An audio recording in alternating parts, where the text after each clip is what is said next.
আজকে ব্যতিক্রমী একটা পরিবেশে আপনাদের সামনে দাঁড়িয়েছি। আপনারা ইতিমধ্যেই জেনেছেন যে নতুন চিফ প্রসিকিউটর নিয়োগ হয়েছেন আমার জায়গায়।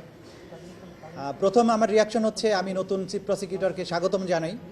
তার প্রতি আমার শুভেচ্ছা থাকবে তিনি যাতে আমাদের যে রেখে যাওয়া যে অসমাপ্ত দায়িত্ব সেটা পালনে তিনি সফল হন।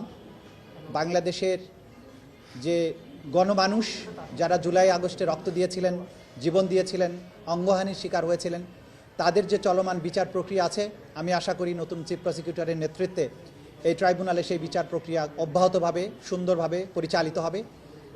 একই সাথে গত 15 বছরের যে গুম এবং খুনের যে বিচারগুলো এখানে চলমান আছে সেগুলোর বিচার ভালো মতো এখানে চলমান থাকবে। আজকে আমার অনুভূতিটা অম্লমধুর। 1.5 বছর সময় ধরে দায়িত্ব পালন করেছি। আপনারা সবাই জানেন যে বাংলাদেশের একটা কঠিন সময়ে আমি এখানে চিফ প্রসিকিউটর হিসেবে দায়িত্ব নিয়েছিলাম। জুলাই আগস্টের বিপ্লবের পরবর্তী সময়ে নতুন অন্তর্বর্তীকালীন সরকার যখন দায়িত্ব নিয়েছিলেন, সেই সময়ে বাংলাদেশের প্রায়োরিটি ছিল যে সদ্য ঘটে যাওয়া যে গণহত্যা বাংলাদেশের মাটিতে হয়েছিল, আমাদের তরুণ ছাত্র জনতা জীবন দিয়ে বাংলাদেশের একটা স্বৈর শাসনের অবসান ঘটিয়েছিলেন, তাদের যে উপরে সংগঠিত নিষ্ঠুরতা, তাদেরকে উপরে যে গণহত্যা হয়েছে সেই বিচারের দাবিটা সেখানে প্রবলভাবে ছিল। ডক্টর ইউনূসের নেতৃত্বে অন্তর্বর্তীকালীন সরকার যখন দায়িত্ব নেন, তখন অন্তর্বর্তীকালীন সরকারের দুটো প্রায়োরিটির মধ্যে একটা ছিল এই জুলাই আগস্টের সংগঠিত হত্যাকাণ্ডের বিচার এবং রাষ্ট্রের বিভিন্ন জায়গায় রিফর্ম। তো সুতরাং দুটো প্রায়োরিটির এক জায়গায় আমাকে দায়িত্ব দেওয়া হয়েছিল এই বিচার প্রক্রিয়া এগিয়ে নেওয়ার জন্য। আমি যখন দায়িত্ব নিয়ে, আপনারা জানেন যে এই মূল ভবনটি তখন পরিত্যক্ত অবস্থায় ছিল, চিফ প্রসিকিউটরের কার্যালয় পরিত্যক্ত অবস্থায় ছিল, একটা টিন শেডে কার্যক্রম চলছিল। তার আগের প্রসিকিউশনে যারা ছিলেন তারা সব কিছু এলোমেলো রেখে পালিয়ে গিয়েছিলেন, বইপত্র নথিপত্র বৃষ্টিতে ভিজছিল, এরকম একটা বিশৃঙ্খল পরিস্থিতির মধ্য দিয়ে আমরা দায়িত্ব নিয়েছিলাম। সেখান থেকে আপনারা জানেন যে শুরু করেছিলাম, আমরা প্রথমেই ছুটে যাই আহত যারা আছেন হসপিটালে তাদের কাছে, যেখানে আলামত আছে গণহত্যার শিকার যারা হয়েছেন সেগুলোর কাছে আমরা ছুটে যাই এবং সেগুলো সংগ্রহ করতে থাকি। পরবর্তী সময়ে গুমের ব্যাপারে যে তদন্ত হয় সেগুলোর ব্যাপারে আমরা কাজ করি এবং এই কাজ করার মাধ্যমে আপনারা জানেন যে একটা কঠিন সময়ে যে কঠিন চ্যালেঞ্জ ছিল সেগুলোর মধ্য দিয়ে আমরা বিচার প্রক্রিয়াকে এগিয়ে নেওয়ার চেষ্টা করেছি। কারণ আমাদের দায়বদ্ধতা ছিল বাংলাদেশের ছাত্র জনতার প্রতি, যারা জীবনের সর্বোচ্চটা দিয়ে বাংলাদেশকে দ্বিতীয়বারের মতো মুক্ত করেছেন, স্বাধীন করেছেন। তাদের এই শহীদ পরিবারের সহযোগিতা পেয়েছে। আমি আজকের দিনে বিশেষভাবে স্মরণ করব যে শহীদ পরিবারের সদস্যরা যারা আমাদের উপর আস্থা রেখেছিলেন, আমাদের কাছে এসছেন, সাক্ষ্য দিয়েছেন, আমাদের তদন্ত কাজ, আমাদের বিচার কাজে সাহায্য করেছেন। শহীদ পরিবারের প্রতি বৈষম্য বিরোধী ছাত্র আন্দোলন, বাংলাদেশের যে সমস্ত ঘটে যাওয়া ঘটনার ব্যাপারে প্রত্যক্ষদর্শী সাক্ষী এবং বিগত সরকারের ডক্টর ইউনূস সহ অন্তর্বর্তীকালীন সরকারের মাননীয় উপদেষ্টাবৃন্দ সবাই এই বিচারের ব্যাপারে আন্তরিক ছিলেন।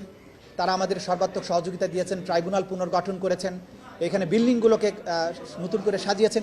সুতরাং সেই চ্যালেঞ্জের মধ্য দিয়ে আমরা যে দায়িত্বটা পালন করেছি, আজকে যে পর্যায়ে এসেছে বিচার একটা গতিশীল পর্যায়ে আছে।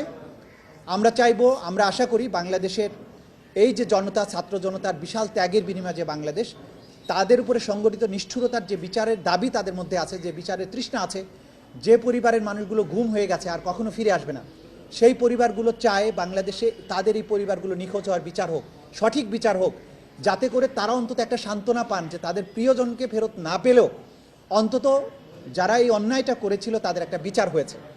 সেই বিচারের যে তৃষ্ণা, সেইটার থেকে আমি মনে করি যে ইনশাল্লাহ নতুন যারা দায়িত্বে আসছেন, যিনি দায়িত্বে আসছেন, তিনি এই বিষয়গুলো মাথায় রেখে বাংলাদেশের এই মানুষগুলোর প্রতি, এই নির্যাতিত বেদনাহত যে মানুষগুলো, তাদের প্রতি সুবিচার করার স্বার্থে এই বিচার প্রক্রিয়া অব্যাহতভাবে সামনে অগ্রসর হবে।